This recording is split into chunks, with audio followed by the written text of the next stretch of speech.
Hello दोस्तों नमस्कार अस्सलाम वालेकुम। আপুনি ঘৰ এটা বনাবলৈ বিচাৰি আছে বা আপুনি ঘৰ এটা ভাবি আছে বনাম তেনেহলে কামবিলাক কেনেকৈ কৰিব লাগে, কামবিলাক স্টেপ বাই স্টেপ কোনটো সিস্টেমত আপোনাৰ কামটো কৰিলে আপোনাৰ কামটো ভাল হ'ব বা আপোনাৰ ইঞ্জিনিয়াৰ মতে হ'ব, এটো ভিডিওৰ মাধ্যমত আপোনালোকে গুটিখিনি বুজিবলৈ পাব। এটো হল আমাৰ G+1 বেছিভাগ মানুহে ধৰক G+1 বনায়। G+1 বনালে আপোনাৰ কামবিলাক কেনেকৈ কৰিব লাগে, আমাৰ গাঁতবিলাক কেনেকৈ দিব লাগে, আমাৰ পোষ্টৰ হাইট কিমান দিব লাগে, পোষ্ট কেনেকৈ কিমান দিব লাগে, আৰু যদি ছদৰ হাইট আছে হাইটটো আমাৰ কিমান দিব লাগে, আৰু যদি আমাৰ ফাউণ্ডেশ্যন হাইটটো আছে কিমান দিব লাগে, এইটো ভিডিওৰ মাধ্যমত আপোনালোকে স্টেপ বাই স্টেপ দেখিবলৈ পাব যে আমি কামবিলাক কেনেকৈ কৰিছো, কামবিলাক কেনেকৈ কৰিলে আমাৰ স্কিল মতে হয়, এইটো ভিডিওৰ মাধ্যমত আপোনালোকে বুজি পাব। ফাৰ্ষ্টত আমি আহিম যেটো আমাৰ বেছ আছে, যেটো আমাৰ বেছত জালি হ'ব, জালিবিলাক আমাৰ কিমান বহল দিব লাগিব। এটো আমাৰ যেটো জালি আছে জালিটো আমাৰ 4.5 ফুটকে আছে। এটো যে আমাৰ দ হৈছে, যেটো আমাৰ গাঁত খান্দিছো, গাঁত খান্দাটো আমাৰ হল 5 ফুট 4.5 ফুট এনেকুৱা আছে। এটো আমাৰ চাব আমি যিমান কেনেকৈ আমি কাম কৰিছো। এটো চাক আমাৰ পোষ্ট যেটো আমাৰ হৈছে, এটো আমাৰ হেড বুলি কয়। এটা আমি হেডবিলাক চাক কিমান ধুনীয়াকৈ আমাৰ ডালা হৈছে, অলপ আমাৰ হানিকম ওলোৱা নাই। আমি যিমান কাম কৰো সব আমি মিচিং দি কৰো আৰু আমি বাইবেটাৰ ইউজ কৰো। আৰু ইয়াৰ তলত আমি বেছৰ তলত আমি কেনেকৈ আমাৰ জালিবিলাক দিছো হেতু আপোনালোকে দেখিবলৈ পাব।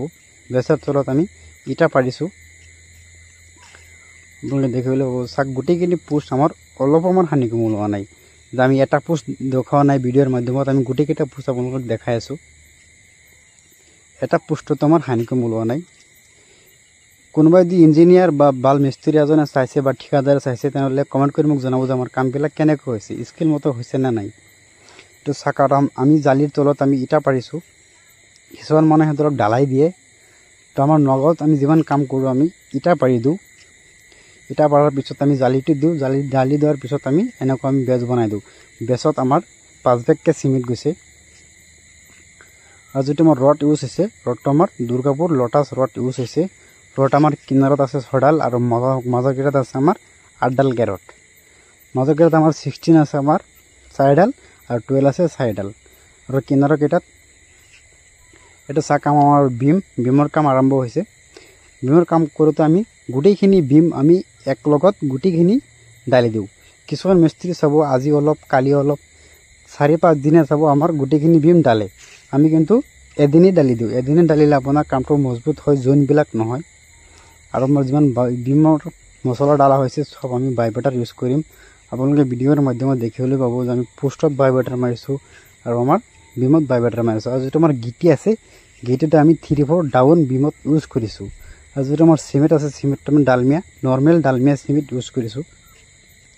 আৰু গুটিখিনি বিম আপোনালোকে একদিনত ডালিবলৈ চেষ্টা কৰিব। একদিনত ডালিলে আপোনাৰ জইন একো নহয়, জইন নহয়। আৰু যদি 4-5 দিন আপোনালোকে ডালে তেনেহলে ইয়াত আমাৰ জইন হয়। জইন হলে কামটো আমাৰ অলপ বেয়াহে হয়। আই হোপ মই কোৱা কথাখিনি আপোনালোকে ধুনীয়াকৈ বুজি পাইছে। এইটো চাক আমাৰ বিমত যে বাইবেটাৰ মাৰি আছো, বাইবেটাৰ কেনেকৈ মাৰিব লাগে। বাইবেটাৰ মাৰিলে আপোনাৰ হানিকম ওলোৱা একেবাৰে চান্স নাথাকে। বাইবেটাৰ আপোনালোকে ইউজ কৰিব। আমি যিমান কাম কৰো ডালায়ৰ সব আমি বাইবেটাৰ ইউজ কৰো। আৰু বিমবিলাকৰ কেনেকৈ এল মাৰিব লাগে ভিডিওৰ মাধ্যমত আপোনালোকে দেখিবলৈ পাইছে। কিবা জানিব লগা হলে আপোনালোকে কমেন্ট কৰিব। আৰু যদি আমাৰ ফাউণ্ডেশ্যন আছে, ফাউণ্ডেশ্যনৰ যিবিলাক পোষ্ট আছে পোষ্টবিলাক চাগে আমাৰ অলপ হানিকম ওলোৱা নাই। আমি গুটিখিনি বিম ডালিছো, গুটিখিনি বিম আপোনালোকে দেখিবলৈ পাব ভিডিওৰ মাধ্যমত যে আমাৰ অলপ হানিকম ওলোৱা নাই। এটা আমাৰ G+1 কাম হৈ আছে।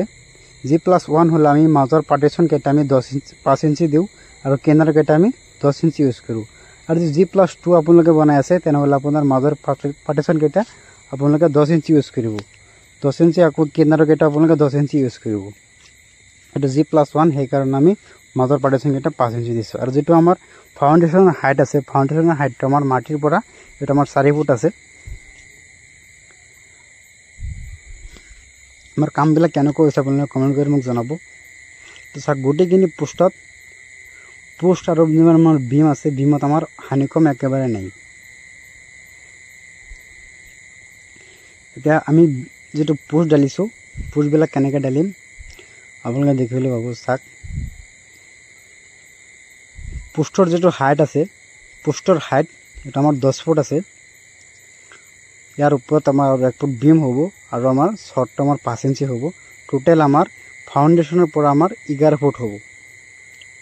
ছটখনৰ হাইট আমাৰ 11 ফুট হ'ব আৰু যে পোষ্টৰ হাইটটো আছে আমাৰ 10 ফুট। যেটো আমাৰ সিঁড়ি আছে সিঁড়িটো আমাৰ বহল আছে 5 ফুট। আমাৰ ইয়াত ৰিলিং লগোৱা আমাৰ ৰিলিং লগাই বা গাঁথনি কৰে, গাঁথনি কৰাৰ পিছত আপোনাৰ সিঁড়িটো আমাৰ 4 ফুট থাকিব। সিঁড়িৰ যেটো দাব আছে দাবৰ হাইটটো আছে আমাৰ 5.5 ইঞ্চি। চাক সিঁড়িটো কিমান ধুনীয়া হৈছে। সিঁড়ি যেটো আমাৰ গুটিখিনি বহল আছে, দুটা সিঁড়ি একলগত কৰিলে আমাৰ বহল হ'ব। বাহিৰে বাহিৰে 9 ফুট আৰু ভিতৰত আমাৰ 8 ফুট থাকিব। ইয়াত যে আমি পোষ্ট যে জ্বালিছোঁ, পোষ্টত আমি বাইবেটাৰ ইউজ কৰিছোঁ, সেইটো আপোনালোকে এইটো ভিডিঅ'ৰ মাধ্যমত দেখিবলৈ পাব। কিবা জানিব লগা হ'লে আপোনালোকে কমেণ্ট কৰিব। আৰু যে এইটো চাক আমাৰ যে পোষ্টবিলাক জ্বালিছোঁ, পোষ্টবিলাকত আমি বাইবেটাৰ ইউজ কৰি আছোঁ। আপোনালোকে বাইবেটাৰ ইউজ কৰিব। পোষ্টত বাইবেটাৰ ইউজ কৰিলে আপোনাৰ যেটো হানিকম আছে, হানিকম একেবাৰে চান্স নাথাকে। আৰু বাইবেটাৰ ইউজ কৰিলে ফৰ্মাটো আপোনালোকে ভালকৈ ফিটিং কৰি ল'ব। যিমান ফৰ্মা আছে ফৰ্মাত আপোনালোকে নাট বল্টটো ইউজ কৰিব লাগিব।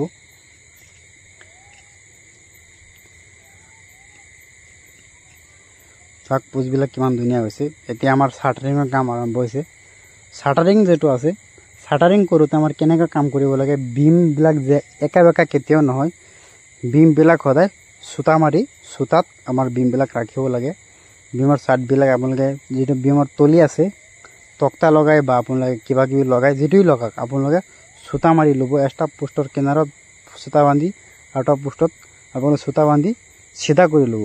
সিধা হ'লেহে আপোনাৰ তলৰ আমাৰ যেতিয়া শাটাৰিং খোলা হ'ব, তো চাক আমাৰ বিমৰ চাইডবিলাক কিমান সিধা আছে। পোন ৰাখিব। ভিডিঅ'টো অলপ স্পীড কৰা হৈছে, ভিডিঅ'টো লম্বা হৈ যাব সেইকাৰণে। চাক এতিয়া আমাৰ বিমৰ যেটো আমাৰ ৰড বন্ধা হৈছে, ৰডটো আমি কেনেকৈ বান্ধিছোঁ চাক, কাঠপিচ দিয়া হৈছে, এডালকৈ কাঠপিচ দিয়া হৈছে। আৰু যেটো আমাৰ 16 ৰড আছে, 16 ৰড ইয়াত আমাৰ চাইডা আছে, চাইডা চুকত আৰু আমাৰ কাঠপিচ আছে। আৰু যেটো আমাৰ তলৰ ৰড আছে, তলত আমাৰ 12 ৰড এটা ইউজ কৰা হৈছে। টোটেল ধৰক আমাৰ ইয়াত 6টা ৰড ইউজ হৈছে। বিমৰ যেটো ৰিং আছে, ৰিংবিলাক আপোনালোকে সিধা কৰি ৰাখিব চেষ্টা কৰিব। সিধা ৰাখিলে দেখাত ভাল হয় আৰু কামটো আমাৰ মজবুত হয়। গোটেইখিনি কাম আপোনালোকে দেখিবলৈ পাইছে। আৰু যেটো আমাৰ পোষ্ট আছে, যেতিয়া আমাৰ ছদ বান্ধা হৈ যাব, বান্ধা হোৱাৰ পিছত যেটো আমাৰ ছদৰ ৰড আপোনালোকে ধৰক জইন দিব বা লিপিং কৰিব। এইটো আমাৰ লিপিংটো কেনেকৈ কৰিব লাগে এইটো চাক। আপোনালোকে 16 ৰড লিপিং কৰিলে আপোনালোকে 2.5 ফুট বা 3 ফুট আপোনালোকে জইন দিব।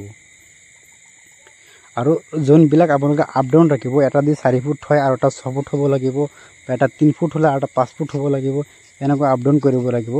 আৰু যেটো আমাৰ জালিৰ গেপ আছে, জালিৰ গেপটো আপোনালোকে 4 ইঞ্চি ৰাখিবলৈ চেষ্টা কৰিব। আৰু জালিৰ মেইন যেটো জালিৰ তলত যেটো আমাৰ মেইন বাৰ্ব আছে, সেইটো আপোনালোকে 10 mm ইউজ কৰিব।